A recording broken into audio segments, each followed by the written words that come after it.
Good evening and thanks for joining us. We begin tonight with new signs public opinion about First Nations issues in this country is hardening. The Idle No More movement has successfully forced First Nations to the top of the national agenda, but an exclusive poll for Global News shows the majority of Canadians think the problems Native people face are brought on by themselves.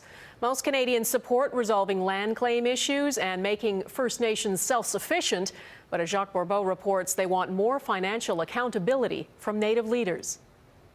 Her protest continues, but Chief Teresa Spence is not making much effort to promote her cause. Chief Spence, how much support do you think you still have amongst Canadian people? No comments. Probably done. Spence believes many Canadians are on her side, but a new Global News Ipsos poll tells a different story. Only 29% of Canadians give her a positive approval rating. The poll also shows the Idle No More protests face a similar problem.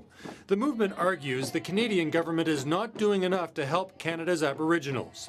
But Canadians don't agree. The poll shows 62% think Aboriginals are treated well by the Canadian government, and 60% believe most of the problems of Native peoples are brought on by themselves.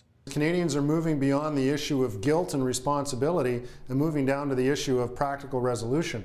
And they're frustrated by the fact that no matter how much money seems to be spent on these issues, that things just don't seem to be getting any better. The poll shows despite their best efforts, First Nations leaders are having trouble making their case to Canadians. With all the coverage it's been having on the media over the past several weeks, you know, and it's kind of discouraging when you see people, that the majority of people still don't know what's going on. According to the poll, Canadians also have real concerns about financial accountability. This website lists 167 reserves that are under some kind of management plan. And last week, an audit raised tough questions about how Attawapiskat handles its finances. The result, according to the poll, is only 27% of Canadians believe First Nations leaders are managing well the money given to them by Ottawa. They don't understand First Nations people. They think that we're just, money grabbers. We are not money grabbers. We just get limited funding from the government. A group that's been fighting hard for more financial accountability says Aboriginal leaders should be worried about these numbers. A lot of people off reserve are fed up.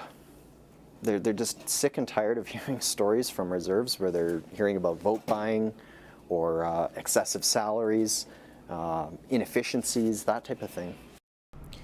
Canadians also believe the federal government has some responsibility. The poll shows 81% of Canadians don't want any additional taxpayers' money going to reserves unless external auditors are put into place. Donna? Jacques, this shows a deep disconnect between Aboriginal and non-Aboriginal people in this country. You spoke to some leaders today. What did they make of this poll? Well, they believe that Canadians don't understand the Native reality, that we don't understand the effects of colonialism, forcing people to live on remote reserves. We don't understand the corrosive legacy of residential schools. They also point out as well that Aboriginal Affairs controls virtually all aspects of their lives. So frankly, they find it a bit rich that they're now being told that they're responsible for their problems. All right, Jacques Bourbeau in Ottawa. Thanks, Jacques.